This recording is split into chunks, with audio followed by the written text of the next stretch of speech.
mind that if you get a fifth grade education in this country, you could function. Can you believe that? Basically, if you can get to the fifth grade and you read well, just say you can read at the fifth grade level, you can function in this country. That's true. Okay? You'll notice that your average newspaper is written probably at that level. Okay? The thing is that you don't have the temperament, because you don't have the temperament now to sit down and read your text. Okay? So how am I going to get you to read the paper at the fifth grade? But understand that there are many people who at the fifth grade they can read a newspaper and tell you everything it means. Okay? Most of the things that are written at that level. Your vocabulary just grows as you go along. There's nothing that says that you can't have an extensive vocabulary in the fifth grade. Okay? Now, so bear that in mind. So that when the Amish take their kids out of school, say in the 8th grade, and notice that they had to go to court to do this. They had to go to the Supreme Court to say we want to take our kids out of school at the 8th grade.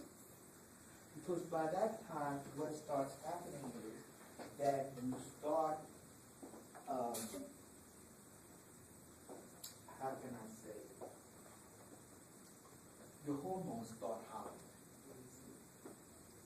Okay? And when your hormones start hopping, kids want to start experimenting.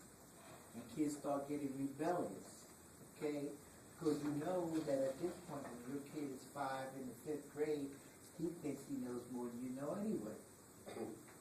Okay? I mean, this sounds funny, but it's true. Okay? All your kids know that they're smarter than you are. That's true. Okay? All they want to know, well, why do I have to do so and so and so and so? That doesn't make much sense. Your child maybe doesn't make much sense when you're 9 years old. Alright? And that's what happens. So the Amish take their kids out of school, and what they do is they learn to work in farms, they learn to do all of these kinds of things, all of husbandry that they want to do. And that's what happens. And you'll see that their way of dress, they don't have to worry about, oh, I've got to have on this particular kind of suit, or this kind of dress, or this kind of so because all my friends are wearing it. Okay? They don't go out and pay $100, $200, $300, $400 for a pair of sneakers like we would do. It is mind-boggling to watch us pay $300 and $400 for a pair of sneakers. I cannot understand that. That's my generation. Okay? But this generation has no problem with that. This generation has no problem with having 7 pairs of sneakers, 1 for each color outfit. Okay? And then when they have 1 for each color outfit, then and you ask them, well, oh, you need a suit and a tie. They have to go out and buy a shirt and a tie. But they have everything else. And that's the way the culture changes. That's a changing culture. All right? Now, so what happens is that you know that, and what happens is all these cultures have lifestyles that set them apart. All right? Now, and then we have a counterculture, which is very different than, say, a subculture. Because the counterculture says, I'm almost rejecting everything you're telling me. Okay? And we're going to do things another way. Alright?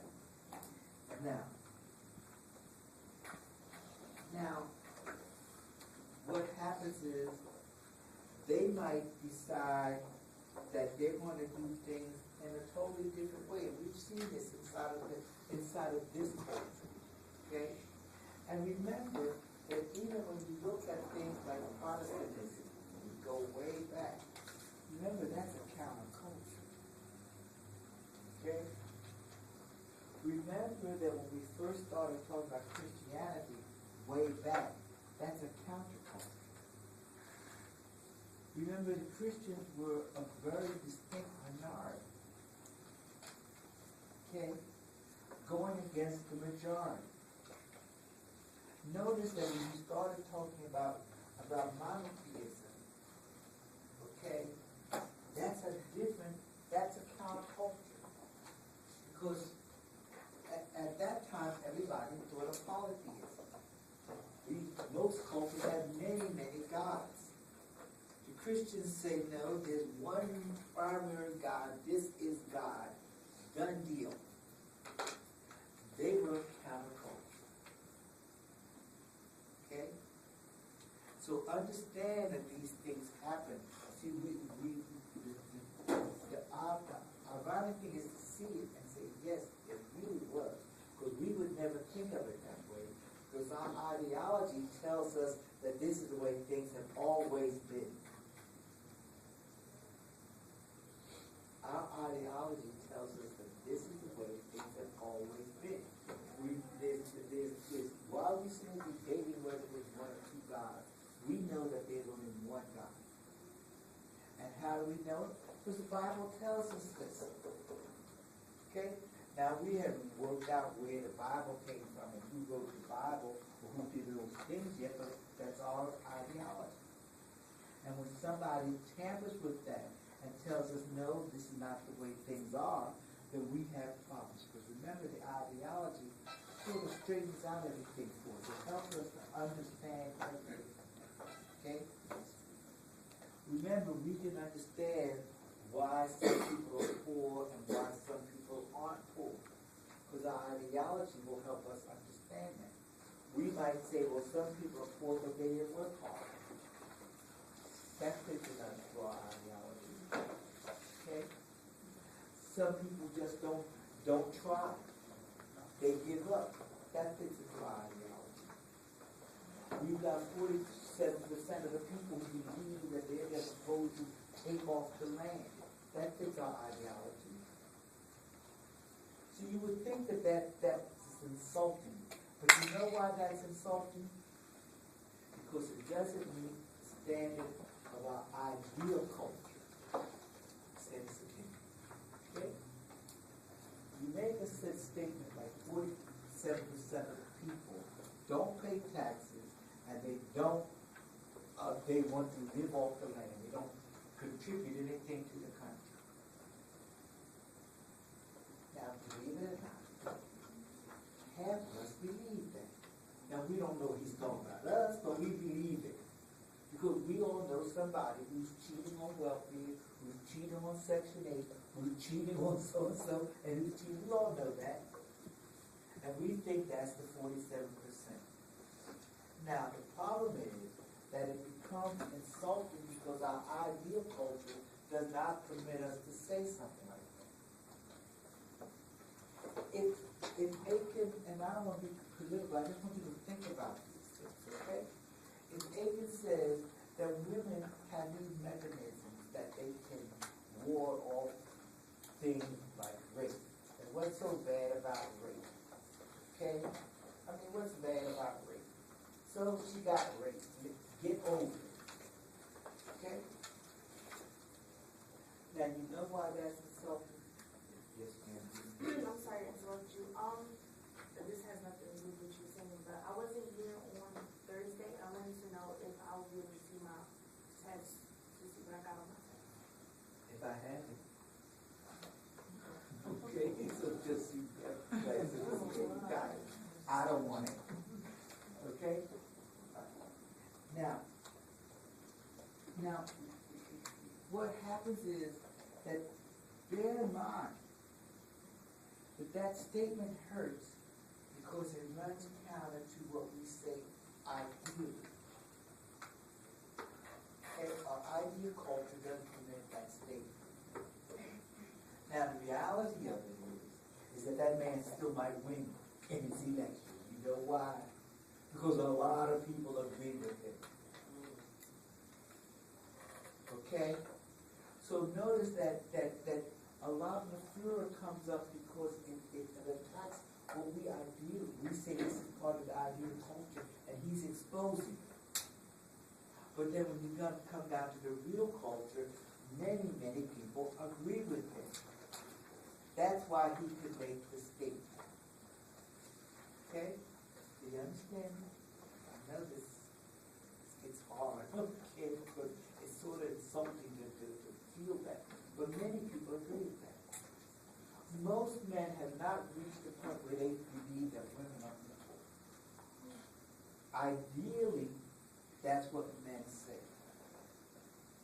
Realistically, that's not what men do. Now I'm going to turn it upside down. Ideally, most women believe that they're equal.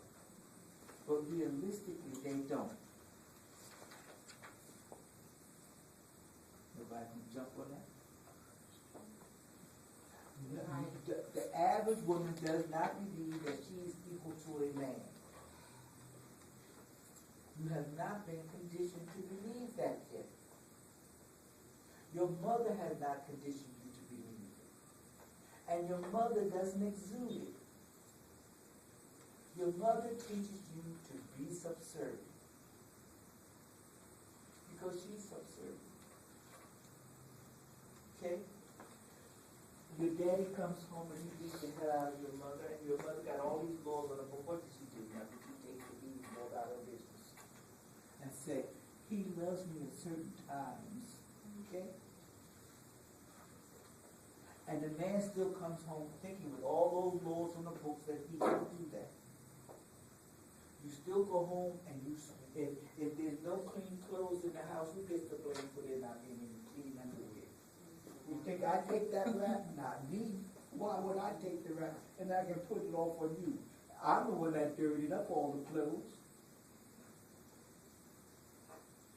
You understand what I'm saying?